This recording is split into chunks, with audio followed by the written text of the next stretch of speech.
మీ మీరు చాలా అంటే కావాలని జేస్తారో, అసలు కావాలని చెయ్యరో కానీ మీ క్యారెక్టర్ తప్పితే మీరు కనిపించరండి ఏ సినిమాలో. నిజంగా నేను ఆశ్చర్యపోతాను. మీ రంగస్థలం నుంచి మీరు బాగా కనిపించారు అందరికి. ఆ రోజు నుంచి చూస్తుంటే ఆహ్, ఒక క్యారెక్టరే కనిపిస్తుంటుందక్కడ. అంటే దీనికి మీరు చేసే ఒక స్పెషల్ ఎక్సర్‌సైజ్ ఏమైనా ఉంటుందండి? అంటే సహజ సిద్ధంగానేనా? ఏం లేదు అసలు దానికి అంటే నేను ఇంతకుముందు కమ్యూనిస్ట్ పార్టీలో మా కుటుంబం కూడా కమ్యూనిస్ట్ పార్టీ కుటుంబమయ్యా. ఓకే. బాగా జనంతో సంబంధాలుండేవి. జనబాహుళ్యంలో బాగా తిరిగేవాడిని. హుహుహు. సరే దాని తర్వాత దానికి ముందుగా కుర్రోడుగా గాలోడు గీలోడు అనేవాళ్ళు నన్ను అసలు పనికిమాలినోడు, పని పాట లేనోడు, నాటకాలు అటు ఇటు తిరుగుతుంటాడు. కానీ నాకు జనంతో ఉండటం బాగా ఇష్టం. దాంతో రకరకాల క్యారెక్టర్‌లు, రకరకాల మనుషులు, ప్రవర్తనలు ఇయన్నీ తెలుస్తుంటాయి. గ్రామాల్లో తిరిగినప్పుడు గాని ఇయన్నీ గూడా. సో, క్యారెక్టర్ అనుకున్నప్పుడు పరిశీలించి పరిశీలనా దృక్పథం లేనోడు నటుడు గాలేడు, రచయిత గాలేడు, డైరెక్టర్ గాలేడు. అవునండి. సమాజాన్ని, సృష్టిని పరిశీలించాలా, మనిషిని పరిశీలించాలా. ఆ ఇది నాకు బాగా ఇప్పుడు ఇప్పుడు ఊరెళ్ళినా గాని నేను బయటికి తిరుగుతుంటా. ఎక్కడ రైల్వే స్టేషను ఆడ ఈడ వాళ్ళని తిరుగుతా ఉంటాననమాట. ఆళ్ళతో జనంతో మాట్లాడి రకరకాల మనుషుల తత్వాలు తెలుస్తుంటాయి. హ్మ్. అది నాకు బాగా ఉపయోగపడింది. ఇప్పుడు ర రంగస్థలానికొచ్చేసరికి నోటితో మాట్లాడితే నొసట్లతో ఎక్కిచ్చి, వ్యాఖ్యానంగా మాట్లాడేవోళ్ళు, రకరకాల మనుషులుంటారు ఊళ్ళల్లో. అవునండి. ఆళ్ళందరూ నాకు కొద్దో గొప్పో బాగా తెలిసేవాళ్ళసలు. ఆళ్ళ హావభావాలు ఇయన్నీ గూడా. ఎంత యారగెన్సీ‌గా ఉంటారంటే అసలు అంత ఏం చేయలేము. అవకాశం వస్తే తగలబెడదాం అన్నంత కోపం ఉంటది వాళ్ళ మీద. ఆళ్ళు మాట్లాడే మాటలు. ఓకే. అట్లాంటి శేషునాయుడు ఆడు అందులో. హ్మ్. మా సొసైటీ ప్రెసిడెంట్. హ్మ్. ఆ క్యారెక్టరు అట్లాంటి క్యారెక్టర్‌లేంటంటే నాకు బాగా తెలుసు గాబట్టి, నేను దాంట్లో అల్లుకుపోగలుగుతాను నేను. అదేలెండి.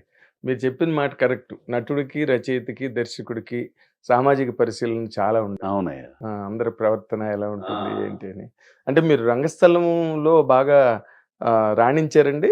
రంగస్థలం నాటకాలు, గిటకాలు గూడా ఏమి లేవు. కాకపోతే బాగా చూసేవాడిని. హుహు. ఎక్కడ నాటకాలుంటే అక్కడికెళ్ళిపోయేవాడిని. ఓకే. ప్లస్ ఏందంటే ఈ సాంస్కృతిక దళాల్లో ఆటిల్లో పనిచేసేటప్పుడు కమ్యూనిస్ట్ పార్టీలో ఆహ్, బాగా నాతో వాయిస్ ఉండేది గాబట్టి బాగా ఆళ్ళందరితో ఇదయ్యేవాడిని. స్ట్రీట్ ప్లేలు అయి ఇయి జేసేవాళ్ళం. స్ట్రీట్ ప్లేలు చేశారా? అట్లా జేసేయడం వల్ల హుహు. నాకు బాగా ఇదైంది. అందరితో అంటే ఏ గూటి పక్షులు ఆ గూటికి చేరతాయి అంటారే, అట్టా ఆళ్ళతో పడి తిరగటం అయన్నీ ఎక్కడ నాటకాలంటే అక్కడికెళ్ళిపోవటం. అదే మీది వేటపాలెం కదండీ? వేటపాలెం. ఓకే. మీరు మామూలుగా కాలేజ్ డేస్ గట్టా చదువుకున్నారా మీరు? చదువుకున్నాను గానీ దాంట్లోని ఇప్పుడు 6వ తరగతిలోనే బొడ్డు వెంకట సుబ్బారావు అని మా ఊర్లో హ్మ్. ఆయన ఇడ్లీ తినప్ప దుడ్డు గుడుప్ప అని ఒక ఏకపాత్ర ఇచ్చాడు. హ్మ్. ఆ ఏకపాత్ర నేర్పి కాలేజీలోకి తీసుకొచ్చి పలగా వెంకటేశ్వరరావు, లొల్లా శ్రీరామూర్తి మాస్టర్ గారు హ్మ్. వీళ్ళందరి చేత నేర్పానండి ఒకసారి అంటే 6వ తరగతిలో నా చేత ఏకపాత్ర ఇచ్చారు. హ్మ్. ఇక అక్కడి నుంచి పట్టింది. హ్మ్. ఇక నాది అసలు ఎందుకు ఇదైందో అసలు అట్లా నాకు ఏ పని మీద ఉండేవాడిని గాని పుస్తకాలు, గిస్తకాలు బాగా చదివేవాడిని. నాటికల పుస్తకాలు అసలు చదువు అబ్బేది గాదు. ఎక్కడ నాటికలుంటే అక్కడ నాటికలు, పార్టీలో తిరగటం అట్లా ఇయన్నీ చేసేవాడిననమాట. హ్మ్. అప్పటి నుంచి నాటికలన్నా, ఇయన్నా బాగా ఇంట్రెస్ట్. ఓకే. ముమ్మరంగా వేశారండి? నేను నాటికలు ఆ! చూసేవాడిని. చూసేవారు. ఓకే. నేను ఏద్దామంటే నాతో మనల్ని మనకంత హెపా నువ్వేంట్రా అన్నట్టుగా ఉండేది. సరే తిరిగేవాడిని. కాపోతే ఏందంటే కమర్షియల్ నాటకాలు పార్టీలో ఉన్నప్పుడు మీరైతే ఏం జేస్తారు? 'అల్లూరి సీతారామరాజు', 'యవ్వనిచే జంచు', 'దివాకర్ బాబు' గారిది. 'దివాకర్ బాబుది'. హ్మ్. ఇట్లాంటి కొంచెం అంటే జనానికి ఉపయోగపడే నాటికలుంటాయి కొన్ని. అదేలే. కొంచెం అభ్యుదయ భావాలు గల నాటికలు. 'రాజీనామా' ఒకటుండేది. హ్మ్. అయన్నీ చేసేవాళ్ళు. దాంట్లో యేసేవాడిననమాట అట్లా. అంతే తప్పితే మీరు పరిషత్తులకెళ్ళి అబ్బే! పోటీలకెళ్ళి ఎళ్ళాను. కానీ పరిషత్తులకెళ్ళేవాడిని. చూడ్డానికి. చూడ్డానికెళ్ళేవాడిని. ఒక్కొక్కరిని వాళ్ళని చూస్తుంటే అసలు ఏముండేవాళ్ళండి అసల. హ్మ్. అయితే నాకు పడమట గాలి మన వారిది ఆహ్, అవునండి. ఆ! పడమట గాలి దాంట్లో మాయోడండి. హ్మ్. రజితమూర్తి గారు ఆ మాయోడు క్యారెక్టరు. మేము చీరాల్లో ప్రదర్శన పెడితే మేము ఊర్లో ఏడో ఉండం. అక్కడ మామూలుగా సైకిళ్ళేసుకొని వచ్చి వర్రని వచ్చి అది చూడ్డానికి మాయోడిని చూడ్డానికి. పాడిబండ్ల ఆనందరావు గారిది. పాటిబండ్ల ఆనందరావు. పాడిబండ్ల ఆనందరావు గారు. దాంట్లో రజితమూర్తి గారు మాయోడి క్యారెక్టర్ ఏసేవాళ్ళు. హ్మ్. అసలు ఆయనలో వేరియేషన్స్ ఇయన్నీ బాబోయ్! అసలు. అట్లా నాకు బాగా పరిషత్తుల నాటికలకి మన గోపరాజు రమణ గారు. హ్మ్.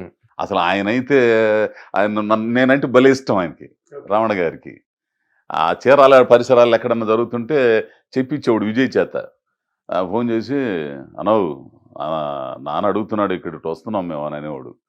ఏంది అక్కడ పరిషత్తుల్లో వెళ్ళి చూసేవాడిని అసలు అట్లా. అంటే చూడడమే ఎక్కువ అన్నమాట. ఆ! పరిశీలన చూడడం అక్కడ కూడా. చూడడం మనమైతే ఈ క్యారెక్టర్ ఎట్లా చేయగలం అని అనుకోవటం ఇవన్నీ చేసేవాడిని. ఓకే. బట్ అంటే మీ ఊర్లో ఉన్నంత కాలం మీకు ఇంకో వ్యాపకం లేదు. ఈ ఇంకో ఉద్యోగం లేదు. లేదు ఏం లేదు లేదు. ఏం లేదు. ఆ! ఏదైనా ఖాళీ టైంలో పనులకి వెళ్ళటం, ఏదైనా వెళ్ళటం, ఆ పని కూడా ఎగ్గొట్టడం, ఇదంటే ప్రాణం అసలు. ఓకే. ఏంది అయితే బాగా డబ్బులున్నవాళ్ళనమాట. మరి ఏ పని చేయకుండా ఊళ్ళోని ఇష్టానికి తిరగడం చాలా అంటే. పేద కుటుంబం అండి. చాలా చాలా పేద కుటుంబం. కూలి చేసుకునే కుటుంబం. మా నాన్న బాగా కూలి చేసే ఇది చేసాడు. అందరిని బతికిచ్చాడు. కానీ నేను పని పాట లేకుండా దీని మీద పడిపోతున్నప్పుడు ఆయన పార్టీలోనే పని చేస్తున్నాడంటే కరెక్ట్‌గా లేదు. పార్టీలో కూడా పని చేయట్లేదు సరిగ్గా. ఈ నాటికలు ఇయన్నీ ఈడికి ఎట్టా అని చెప్పేసి ఇదయ్యేవాడు అసలు. లొల్లా శ్రీరామూర్తి గారు మాస్టర్ గారని ఒకాయన ఉండేవారండి ఆయన. హ్మ్. నా మీద బాగా ప్రభావం చూపించింది ఆల్ ఇండియా రేడియో విజయవాడ. నేను 8వ తరగతిలో ఉండంగా ఆల్ ఇండియా రేడియో విజయవాడ వాళ్ళు కదంబ కార్యక్రమం పెట్టారు మా స్కూల్లో. హుహు. పక్కన గీతా జ్ఞాన యజ్ఞం. ప్రకాశానందగిరి స్వాముల వారు ఓపెన్ ఎయిర్ థియేటర్. జనాలు కిటకిటలాడేవాళ్ళండి. ఆయన భగవద్గీత చెప్పేవారండి పెట్ట కథలుగా. అబ్బా! పామరులకు కూడా అర్థమైపోయేదనమాట. ఎక్కడెక్కడి నుంచి వచ్చేవాళ్ళు. వీళ్ళేమన్నా పక్కనే కాలేజీలో పెద్ద ఆకాశవాణి వారి కార్యక్రమం. ఇక నేను మా లోలా శ్రీరామూర్తి మాస్టర్ గారికి ఇక నేను ఎమ్మటి ఉండేవాడిని అనమాట. వాళ్ళొస్తే వాళ్ళకి అసిస్టెంట్‌లకి పెట్టాడు నన్ను. ఏంది అయిన తర్వాత వీళ్ళు కార్యక్రమం పెట్టారు. ఎవడు రావట్లేదు, జనం లేదు, ఖాళీగా ఉన్నారు అందరూ. ఆళ్ళేమన్నారు 8:30కల్లా అయిపోయిద్దన్నారు. అయిపోయిన తర్వాత ఒక్క వాయిస్ వినపడిందండి. అక్కడ కార్యక్రమం అయిపోయింది. జనం అందరూ వెళ్ళిపోతుంటే ఒక్క వాయిస్ వినపడింది. హ్మ్. వేటపాలెం గ్రామ ప్రజలకి నమస్కారం. ఆకాశవాణి విజయవాడ కేంద్రం వారు మీ ఊర్లో కార్యక్రమం పెట్టారని రోజు రేడియోలో వినే గొంతు. ఏబి ఆనంద్ గారు. ఆరుమళ్ళ బ్రహ్మానంద రెడ్డిని ఏబి ఆనంద్ అని రేడియో అనౌన్సరు. ఓకే. విజయవాడ. హుహు. రోజు వింటారు దాన్ని. రేడియోలో రోజు వింటాం ఆ గొంతు. ఒక్కసారి మైకులు వినపడంగానే జనం అంతా ఇట్ట కమ్మారండి. హ్మ్. అట్ట కమ్మి అసలు జనం చూడంగానే అప్పుడు దాకా ఆయన బ్యాగ్ మోస్తా ఉండే నేను. హ్మ్. ఈయన ఏబి ఆనంద్ అని ఏం తెలియదు, మనకు మాట్లాడట్లేదుగా. ఏంది చూస్తే ఈయన అసలు ఆ తర్వాత నండూరి రామ్మోహన్ రావు గారు, నండూరి సుబ్బారావు గారు, అది All India Radio Vijayawada. C Rammohan Rao garu, అంటే ఈయన సుమన్ గారని ఒక ఆయన, వీళ్ళందరినీ ఒక్కసారి వాళ్ళందరూ నాటికలు వేశారు, పాటలు పాడారు, ఇవన్నీ చేశారు.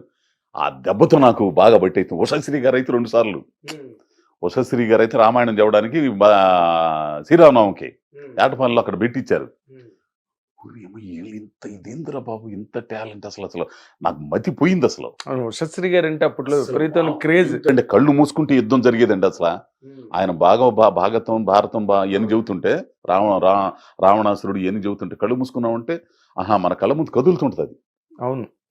అద్భుతం ఉండే అసలు. ఇప్పుడు ఎవరు ఉందండి సార్ అసలు? ఇప్పుడు ఎవరు ఉండరు అసలు ఇది. ఆ మాడ్యులేషన్ 3 గంటలకు నాటకం వస్తుంటే రేడియోలో ఏంది జాతీయ నాటకాలు ఇవన్నీ వస్తుంటే పిచ్చండి అసలు. పిచ్చి పట్టే ఆ నాటికలు అయితే అసలు బాగా ఇది చేసేవాడిని నేను అసలు. హుహు. అట్లా నాకు పట్టింది. ఈయన చూశాడు ఈ లోలా సమృతి. ఈయన మాస్టర్ గారు పెద్ద బ్రాహ్మణం ఇవన్నీ, ఒరేయ్ నీకు ఈ చదువు అవ్వదు కానీ నేను పూనా ఫిల్మ్ ఇన్స్టిట్యూట్ పంపిస్తాను అన్నాడు ఒకసారి. అబ్బో!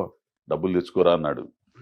ఈ ఆడ డబ్బు మా నాన్న ఏం పిచ్చి ఆలోచనలు చెత్తనాయాలని చెప్పేసి నన్ను చేశాను. అట్లా ఆయన పాపం కాలేజీలో ఇక 11 ఇంటర్మీడియట్ దాకా ప్రతి యానివర్సరీకి కొట్టేవాడిని అసలు. నాటికలు ఇచ్చేవాళ్ళు నా చేత. అసలు మామూలుగా ఉండేది కదా అసలు. అదే అసలు అన్నం గిన్నం ఉండేది కాదు అసలు. మొత్తం దానికి ఇదయ్యేవాడిని అనమాట. అట్లా ఇదయ్యేవాడిని నాటికలు గీటికలు ఇట్లా.